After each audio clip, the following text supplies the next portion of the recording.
Bonjour tout le monde, ici Marc-André Pépin pour TCBH. Aujourd'hui, j'ai un petit reportage un peu spécial pour vous. Peut-être que certains d'entre vous ont entendu parler entre les branches qu'il allait y avoir un nouveau festival à Trois-Pistoles. Puis je ne vous cacherai pas que le sujet du reportage concerne la légalisation prochaine du cannabis. Mais avant de partir en peur, je vous invite à regarder le reportage, l'intégralité du reportage. Ça va vous permettre de vous faire votre propre idée sur le sujet au lieu de faire des amalgames puis d'imaginer le pire.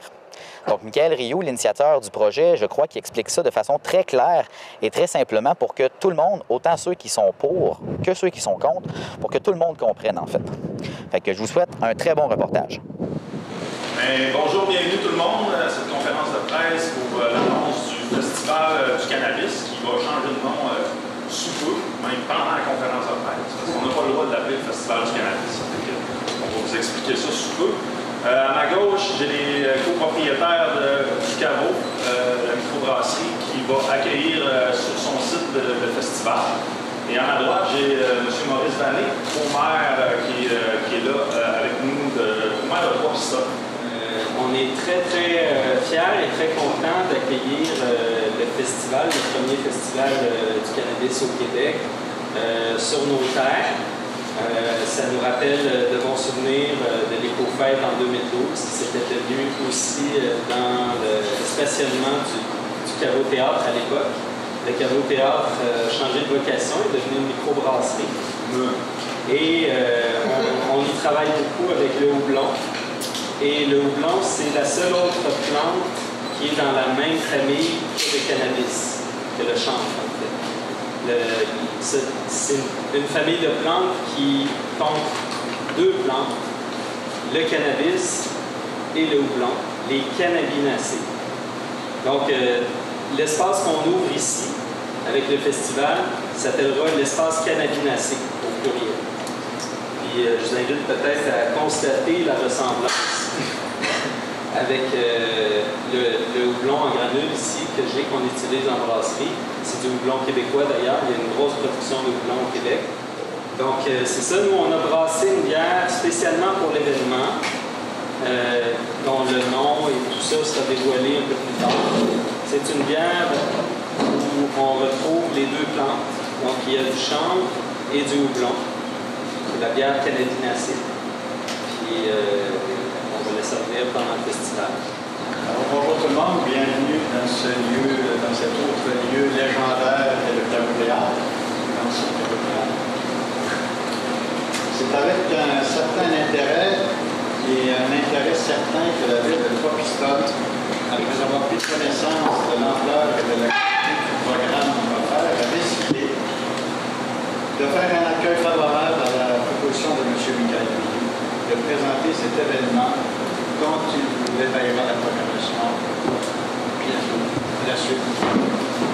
En effet, alors que le Québec s'apprête à vivre sur son territoire l'expérience somme toute historique de la légalisation du cannabis, se tiendra ici même un événement qui a essentiellement pour but de tenter de répondre aux questions que cette légalisation pose à notre société, en tenant compte de ses aspects sociaux, culturels, économiques et surtout particulièrement médicaux. Il est évident que l'introduction à visière ouverte dans notre milieu de vie de cette plante que le bon frère Marie-Victorin soulignait en son temps les effets euphorisants nécessite une réflexion et des réponses raisonnées et raisonnables, basées sur des recherches afin d'avancer un temps soit peu avec objectivité et sérénité. Quand Trois-Pistoles se positionne en premier au Québec pour offrir ce genre d'opportunité par un large forum populaire de discussion, mené par des experts ayant fait des travaux sur les différents aspects de la question, et ce, dans une ambiance festive dont Trois-Pistoles a toujours eu le secret, et nous le pensons un pas dans la bonne direction. En effet, l'ouverture d'esprit basée sur des informations les plus objectives possibles est sans aucun doute nécessaire pour que cette transition sociale et culturelle induite par la légalisation du cannabis se fasse dans un contexte de saine discussion le plus rationnel possible.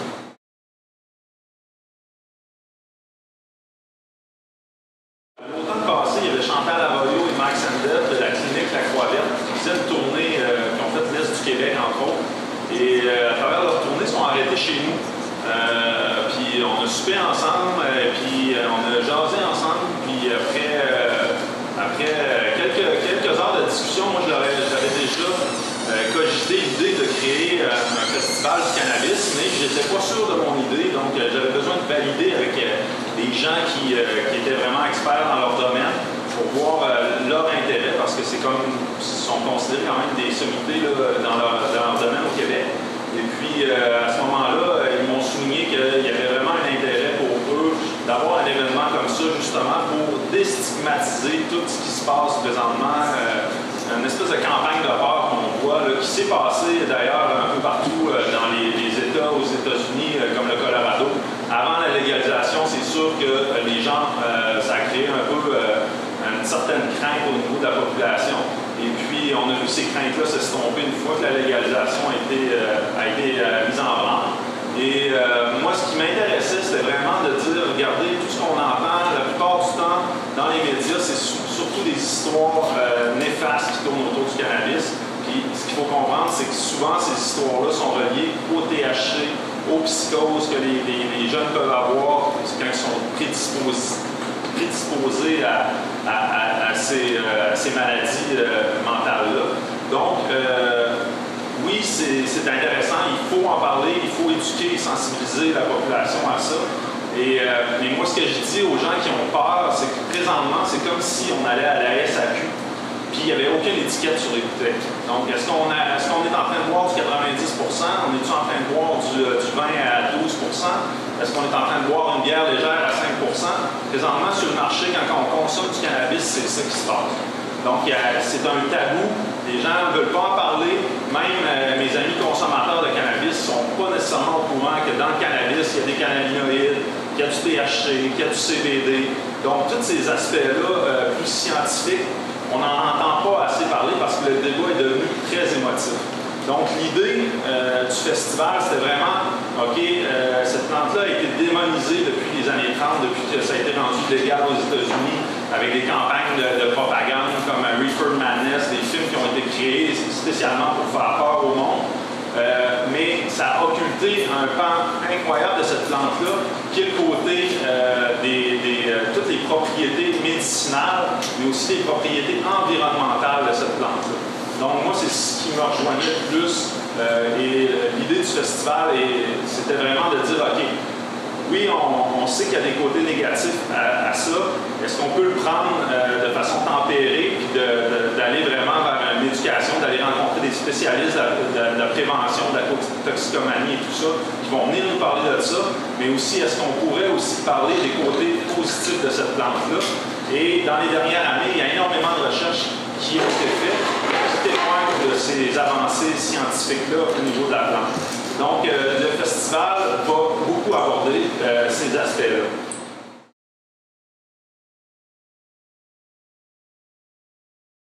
Au départ, c'est sûr que quand j'ai lancé l'idée de la page Facebook du festival, ça a parti un peu tout croche parce que il y a des journalistes qui m'ont appelé, puis c'était vraiment pas supposé de sortir aussi rapidement.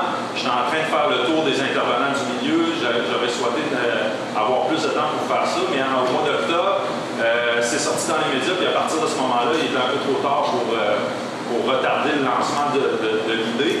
Mais j'avais quand même l'idée de faire le festival le 1er juillet parce que c'était la date qui était annoncée.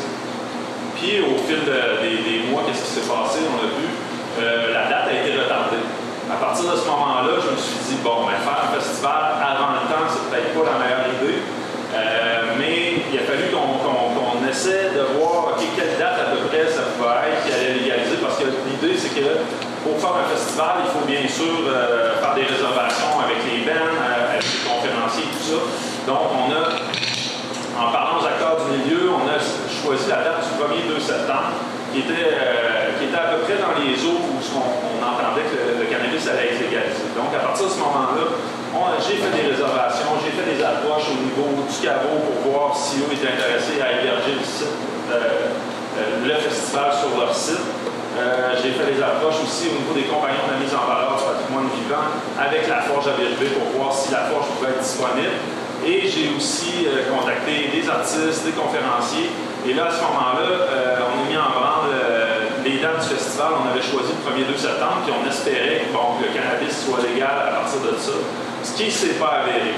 Donc là, on a eu une décision assez difficile. Les journalistes nous appelaient, est-ce que ça va se faire, est-ce que ça ne se fera pas?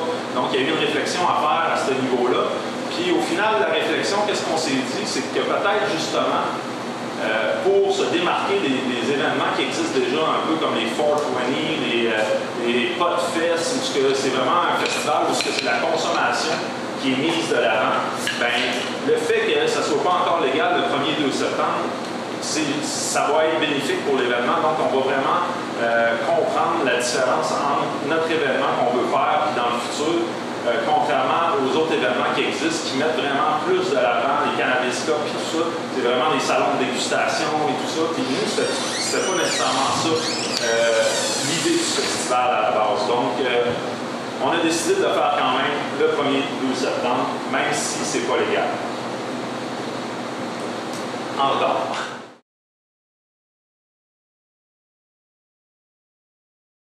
C'est bien entendu que ça va être médiatisé comme quoi que c'est un événement où les gens n'ont pas le droit de consommer. C'est sûr que les consommateurs de cannabis dans l'histoire ont toujours été discrets, donc c'est probablement qu'il va y en avoir qui vont consommer, mais c'est vraiment pas l'objectif principal du festival. À l'époque, si vous allez dans des festivals comme Woodstock en Beauce, si vous allez au Festival d'été de Québec, les gens consomment abondamment. Donc, c'est quelque chose qui fait partie de la culture. On est proche de l'arrivée de la légalisation.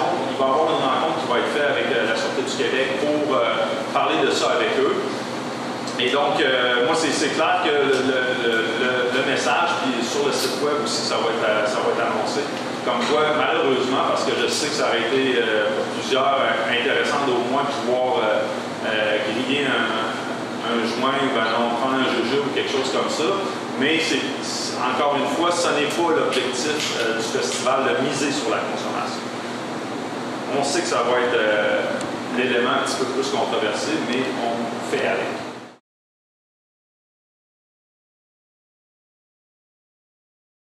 Pourquoi faire le festival à Trois-Pistoles? C'est que Trois-Pistoles, depuis des années, on est un lieu où tout ce qui est culturel, événementiel, on a développé vraiment une expertise intéressante ici avec plein de bénévoles. On a des lieux incroyables pour faire un festival, comme le caveau qui s'est ajouté, comme la forge à Bérubé.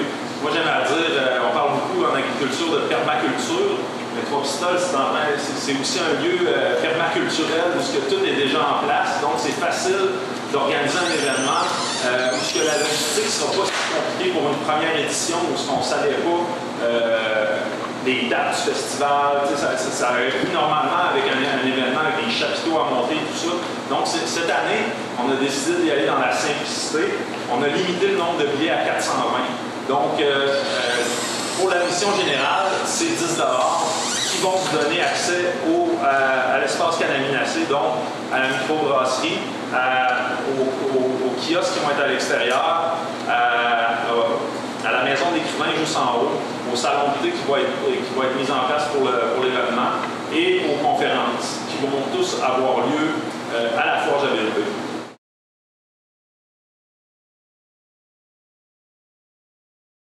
Les spectacles en soirée, ça va tout être vendu des billets à l'unité. Donc, il y a un spectacle de conte en collaboration avec le Festival des Grandes Gueules. On accueille Jean-Marc Massy le samedi soir dans le cadre des Samedis de Comté. Donc, Jean-Marc Massy qui a un spectacle qui s'appelle Délirium Trémante, que j'ai eu la chance de voir et qui fit parfaitement avec l'idée du festival, un peu déluré.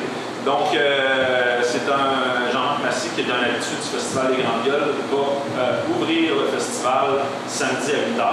Ensuite de ça, ça va être suivi d'un spectacle de Van Der avec son bass Maboom Sound System. Van Der, lui, c'est l'ancien écologue, pour ceux qui ne le connaissent pas. C'est un gars qui roule sa bosse là, depuis de nombreuses années. Et c'est aussi quelqu'un qui aime le reggae, le dub, qui va nous mettre dans une ambiance festive. Donc, et à la Forge à Bérubé, ce qu'il faut savoir, c'est que les billets vont être limités à environ 150 billets par spectacle. Donc, chaque spectacle est vendu à l'unité. Vous irez sur le site web, les billets vont être en vente. Ça va lever déjà. Bon, parfait. OK, donc ça, c'est pour le samedi. La programmation culturelle du dimanche soir à la Forge, ça va être le show de Christian Vanas, le zapatiste qu'on connaît. Et là, il a décidé de se lancer en spectacle solo, donc il va venir nous proposer son spectacle solo à 8h à la Forge à Vérubé, encore une fois. Et à 10h, ça va être le spectacle d'Overbase. Overbase, c'est un band des années 90 qui a roulé sa bosse un peu partout, même en Europe. Et c'est un band qui a décidé de relancer une tournée cette année. Et puis, la leader du band, c'est Chantal Arroyo, donc, qui est aussi conférencière, donc, et qui est propriétaire de la Croix-Verte.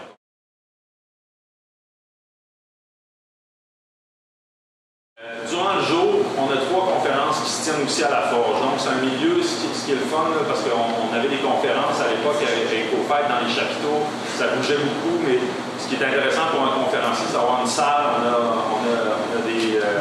on a comme des bancs pour s'asseoir, on a des gens qui vont être confortables pour assister aux conférences. Donc, la première conférence qui va avoir lieu le samedi, c'est une conférence qui va être donnée par le Dr François-Olivier Hébert, PhD en biologie moléculaire et consultant scientifique pour la clinique La Croix-Verte. Il va être accompagné de Chantal Arroyo, porte-parole de l'Association québécoise des intervenants en cannabis médicinal et propriétaire de la clinique La Croix-Verte. Donc, eux, la conférence va traiter des dernières découvertes dans le monde du cannabis. C'est une conférence qui s'adresse tant à ceux qui connaissent ça que ceux qui sont complètement néophytes. Et c'est une personne vraiment intéressante comme conférencier. J'ai eu la chance de voir une de ses conférences et je vous le recommande fortement. Donc ça, c'est encore une fois les conférences. Du moment que vous avez votre bracelet à 10 $, vous avez accès aux conférences du samedi et du dimanche. La deuxième conférence, ça va être donnée par Frédéric Doucet, qui est le chanvre Super Aliment du futur. Lors de cette conférence, nous allons d'abord un bref survol des utilisations du chanvre dans l'histoire jusqu'à sa réintégration récente dans nos champs agricoles, pour des fins alimentaires principalement. Puis nous verrons plus précisément à quoi la graine de chanvre possède des vertus nutritives remarquables qui en font un aliment de santé par excellence. À 16h, on va avoir la chance de recevoir Samuel et Dominique Pépinguil, propriétaires de Lumière Design. Sont situés à Lillet, les autres. Et puis, c'est des amis qui travaillent dans l'éco-construction et ils vont nous en fournir des nouveautés dans l'éco-construction, tout ce qui est relié au chanvre, comment le chanvre est devenu un matériau vraiment qui n'a pas son pareil là, pour des constructions écologiques. Dimanche, à la Forge, à 13h, ça va être le chanvre en 2020, conférence donnée par Darko Popovic et Jérémy Aubu, qui sont les fondateurs de Chanvre Québec. Chanvre Québec, c'est en train de devenir la référence de tous les acteurs qui parlent du chanvre au Québec.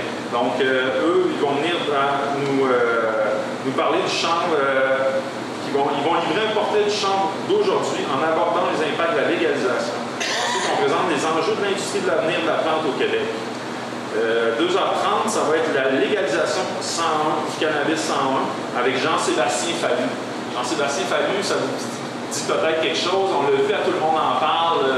Lorsque, vous savez, il y avait eu la jeune fille qui était décédée en buvant des boissons fort locaux le printemps dernier. Donc, lui est un intervenant en toxicologie et toxicomanie. Dépendance et toxicomanie, excusez. Et c'est un professeur agrégé à l'Université de Montréal. Donc, la description de sa conférence. Après 2 ans où la question du cannabis fait presque quotidiennement les manchettes et où les débats soulèvent des passions, il est temps de prendre acte de la légalisation qui vient et discuter de manière plus posée, nuancée et constructive du cannabis et de sa légalisation. C'est dans cette optique que cette conférence visera à donner leur juste en évitant les pièges de la banalisation et surtout de la dramatisation qui ont trop souvent marqué plusieurs discours politiques et médiatiques professionnels. Donc, c'est une conférence vraiment à voir. Parce que Jean-Sébastien, c'est vraiment, en tout cas, quelqu'un pour l'avoir entendu à plusieurs reprises, ses interventions dans le métier, c'est vraiment quelqu'un qui amène un autre côté à ce qu'on entend des discours un peu plus alarmistes. Donc, à 16h, à la Forge à Vérubé, il va y avoir le cannabis d'hier à demain. Donc, c'est une conférence par Lucie Pagé. Lucie Pagé, on l'a vu dernièrement, c'était les 100 ans de Nelson Mandela. Elle avait écrit le préface des mémoires de Nelson Mandela. Elle habite en Afrique du Sud. C'est une ancienne journaliste de Radio-Canada. Elle partage sa vie entre le Québec et l'Afrique du Sud. Le cannabis est une plante médicinale ancestrale utilisée depuis des milliers d'années pour traiter des centaines de maladies et de symptômes. Cette plante médicinale est illégale depuis 1937. Pourquoi? Qu'en est-il vraiment du cannabis médical? Qu'est-ce qui est scientifiquement prouvé? Quelle est la différence entre le chanvre? Quelles sont les utilisations du cannabis? Ce qu'il faut savoir, c'est qu'Lucie Pagé se décrit comme une survivante grâce au cannabis.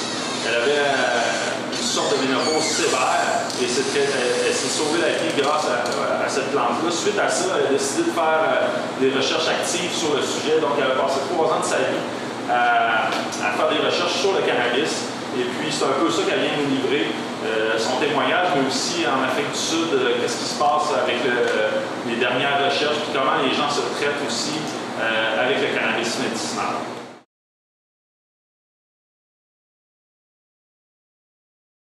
Oui, Marc-André pour la TCBH. Je voulais seulement savoir, vous disiez au début que le nom du festival allait être modifié. Bonne question. Oui, le Festival du cannabis, avec la loi 157, on n'a pas le droit d'appeler... Au Québec, on a le droit de faire des festivières, mais on n'aura pas le droit de faire des festivals du cannabis comme tel. Donc, on a fait un espèce de brainstorm avec des intervenants du festival, des gens qui vont être présents. Et Van Der, l'ancien des colocs, nous est arrivé avec l'idée d'appeler ça, puis c'est de lui que ça vient, le Festival du bon plan. Puis cette soirée-là, on a dit ça fait bizarre, mais c'est pas fou, parce que c'est vraiment ce qu'on veut mettre de l'avant dans le festival, c'est le côté plus positif de la plante. Et puis, on s'enlève l'épine du pied d'appeler ça le Festival du cannabis, parce que pour la loi 157, c'était légalement, même si ce n'est pas entré en vigueur, elle va entrer en vigueur le 17 octobre, vu que nous, on a une idée de faire le festival sur plusieurs années, on s'est dit on va s'enlever l'épine du pied tout de suite. On n'a pas le droit non plus de mettre une feuille de pote comme telle, c'est vu comme la promotion. Donc, il a fallu dealer avec ça dans notre logo. Donc là, on propose le logo que vous voyez ici là, sur votre communiqué de presse. On n'a pas le visuel en gros, malheureusement, mais vous allez le voir sur le site web, là, sur la page Facebook. C'est le Festival du bon plan. Oui, l'horizon ici, tu dis que le pot ne sera pas légal pendant le temps du festival. Ouais. Est-ce que ça va être toléré de consommer sur le site à des fins personnelles? Ceux qui ont des problèmes au niveau thérapeutique, qui ont le droit légalement, oui, on va faire un espace fumeur. Il va y avoir un smoking area pour ça. Oui, mais seulement pour les consommateurs de cigarettes et ceux qui ont un permis. Michael, donc on parlait beaucoup, c'est ça, de cette... parce qu'au départ, ça devait être plus tôt, ce festival-là. Finalement, on a repoussé à chaque fois avec les dates qui arrivaient de la légalisation. La question que tout le monde se pose, c'est pourquoi ne pas avoir attendu. C'était le 17 octobre. Quand on s'était parlé la dernière fois, tu m'as dit, s'il faut le faire en hiver, on le fera en hiver. Mais pourquoi le faire là et ne pas attendre la légalisation? Bien, parce que, justement, après mûre réflexion, consultation, ce qu'on s'est rendu compte, c'est que probablement que c'est un avantage pour nous, pour se démarquer des autres festivals qui vont naître un peu partout au Québec, où ça va être plus la consommation qui est mise de l'avant. Nous, on voulait que ce soit un festival au niveau qui parle de la prévention, qui parle des vertus thérapeutiques, qui parle des vertus environnementales de la plante. Donc, on ne voit pas vraiment de contradiction de le faire avant. Au contraire, là, ça risque d'être plus facile de contrôler cet aspect-là. Est-ce que, justement, parce que les personnes on ne pourra pas fumer du cannabis sur le site, à moins d'en avoir l'autorisation médicinale et autres. Là. Ça va être difficile à gérer, ça, selon toi? Ben moi, je fais confiance aux fumeurs de cannabis. Et ça a toujours été des gens qui ont été discrets dans la vie. S'ils veulent consommer, ben qui se cachent comme ils ont toujours fait. Puis, mais sur le site, c'est clair que, malheureusement, on ne pourra pas laisser les gens là, fumer au grand air ici. Là. Est-ce qu'on a peur, justement, d'attirer une surveillance policière accrue en raison du fait que ça ne soit pas encore légal? Ben c'est sûr que là, il y a une rencontre qui va s'effectuer avec la police. Je pense que comme on est 2 mois juste avant la légalisation, c'est sûr que leur mot d'ordre, c'est que c'est illégal encore, puis ça va le rester. Est-ce qu'ils vont est-ce qu'ils vont être ici en permanence? Je n'aimerais pas ça, mais si c'est ce qu'ils veulent, c'est sûr que ça va donner une ambiance un peu répressive alors qu'on arrive à une époque justement où le cannabis s'en vient légal. Donc, ça reste à vérifier avec la police là-dessus. la Sûreté du Québec. Vous en avez parlé tantôt là, que l'important, c'est vraiment l'information parce qu'on ne connaît pas un peu qu'est-ce que les gens ne savent pas qu'est-ce qu'ils consomment actuellement. Exactement. Bien, c'est un des gros problèmes. Puis moi, c'est ce qui... je suis père d'un enfant de 11 ans, là, donc c'est un sujet qui me préoccupe. Présentement, comme je vous disais tout à l'heure, le pot qu'on a sur la rue, on ne sait pas qu'est-ce qu'il y a dedans. On ne sait pas les teneurs en THC, en CBD, tout ça. Donc, c'est comme si on arrivait à la SAQ présentement, puis les bouteilles n'étaient pas étiquetées. Donc, ceux qui ont peur pour les psychoses, les problèmes de santé mentale et tout ça, bien, ça peut pas être pire. Dites-vous que ça peut pas être pire que ce qu'on vit présentement. Donc là, à partir du moment que ça va être légalisé, on va avoir justement accès à des informations privilégiées, importantes, qui doivent se retrouver sur ce qu'on consomme, comme avec l'alcool. C'est le cas présentement. Donc, à partir du moment où on sait les teneurs en THC, donc tu es capable d'ajuster ta consommation, ça va de soi. Là, c'est beaucoup plus simple à gérer au niveau de la consommation et beaucoup moins dangereux aussi. Tu as parlé dans ton communiqué de l'importance aussi de la production locale, de favoriser le développement régional. Est-ce que tu crains que ce soit centralisé à certains endroits et que ça vienne, comme tu dis dans le communiqué, que ça vienne de Montréal puis qu'on n'ait comme pas trop de contrôle? Tu y vois un développement régional possible? Oui, il est manqué présentement parce que là, la manière que le modèle est parti, c'est qu'on a comme... on nous offre à la place, on avait un modèle de microbrasserie qui aurait pu servir d'exemple pour des productions en région. Il y a déjà plein de mariculteurs dans les régions du Québec qui ont une expertise. Là, présentement, on tasse ça du revers de la main, on donne ça à des grosses compagnies qui sont proches du Parti libéral, proches de Trudeau, qui ont de l'argent dans les paradis fiscaux. Donc, malheureusement, le modèle de production qu'on nous offre, c'est vraiment pas celui qu'on veut voir, qui ne bénéficiera pas aux régions présentement. Et ce qu'on aimerait voir, c'est justement un modèle basé un peu plus sur le modèle des microbrasseries, où ce qu'on aurait un produit du terroir sur la Côte-Nord, on aurait un produit du terroir du Bas-Saint-Laurent. Ça pourrait être des coopératives de solidarité qui se mettent en place avec des membres producteurs, des membres transformateurs. Il y a des beaux modèles à développer, mais là, présentement, c'est pas là. Donc, nous, c'est sûr que dans le festival, c'est l'aspect militant, là, c'est de faire cette pression-là sur le gouvernement pour que ça change. Et l'autre point qu'on veut qu'il change aussi, c'est que partout ailleurs, sauf au Manitoba et au Québec, on n'a pas le droit de faire pousser des plants à la maison. Et ça, on trouve ça complètement ridicule quand on voit que partout ailleurs au Canada, ils vont avoir le droit d'en faire pousser. Il faut comprendre que le Québec, c'est comme une société distincte au niveau du cannabis. Je ne sais pas si c'est le manque de littérature, parce qu'au niveau de la littérature anglophone, il y a beaucoup plus d'articles qui ont été écrits en anglais. Ici, on voit que les Québécois sont très réfractaires. C'est-tu la guerre des motards des années 90 avec les Hells, la mafia asiatique qui gère beaucoup le marché du cannabis au Québec? On a du gros pot fort depuis des années. Ça a sûrement joué dans la perception que les Québécois ont. On est à gauche sur le spectre politique comparé aux autres provinces sur à peu près toutes les questions, sauf qu'au niveau du cannabis, on est la seule province que les Québécois considèrent que le tabac est meilleur pour la santé que le cannabis. Donc, c'est assez particulier. Donc, il y a beaucoup d'éducation à faire. Oui, briser le tabou, enlever la démonisation qui a été faite autour de cette plante-là. Rester vigilant, bien entendu, mais c'est pas en cachant ça, en mettant ça en dessous du tapis qu'on est capable de régler, de sensibiliser puis d'éduquer les jeunes avec cette plante-là. Donc, c'est une approche complètement différente qu'on amène ici. Est-ce que vous pensez qu'au niveau de la ville de Trois-Pistoles, un festival comme celui-là peut accoter l'ancien festival Éco-Fête? C'est pas vraiment le but. Le but ici, cette année, c'est vraiment de rester à petite échelle, de faire quelque chose qui est petit, puis qui est bien, puis qui se déroule bien, puis pour après grandir. L'année prochaine, on vise encore les mêmes lieux, peut-être un spectacle extérieur pour avoir accès à un peu plus de clientèle. Éventuellement, on aimerait peut-être même aller à la Grève Morancy d'ici 3 ans, mais on va attendre de voir la première édition, comment ça va se dérouler, la réaction des gens. On sait qu'on va avoir un petit backlash au niveau de la population. C'est sûr qu'il y en a qui voient le cannabis d'un mauvais œil. C'est sûr qu'on s'attend à ça. On va essayer de justement éduquer la population, les sensibiliser, leur montrer qu'il n'y a pas juste les côtés négatifs, mais qu'il y a d'autres aspects du cannabis qu'on doit entendre parler également. Est-ce que tu sens une pression de réussir? S'il arrivait un bug, s'il arrivait de la répression, s'il arrivait vraiment quelque chose où ça déraille, on ne le souhaite pas, mais est-ce que tu sens une pression comme ça? Est-ce que tu sens qu'il y a beaucoup d'yeux qui vont regarder comment ça va se passer à Trois-Pistoles parce que ça pourrait faire un peu office de pionnier?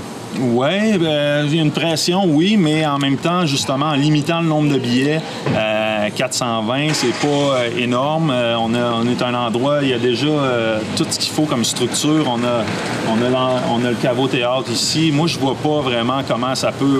Au contraire, si on regarde des événements comme Woodstock en Beauce, où c'est des événements qui dégénèrent, c'est un peu, moi je dis tout le temps, c'est le festival de la déchéance humaine. Là, quand tu te promènes sur un site comme Woodstock en Beauce, c'est vraiment pas ce qu'on vise à faire ici.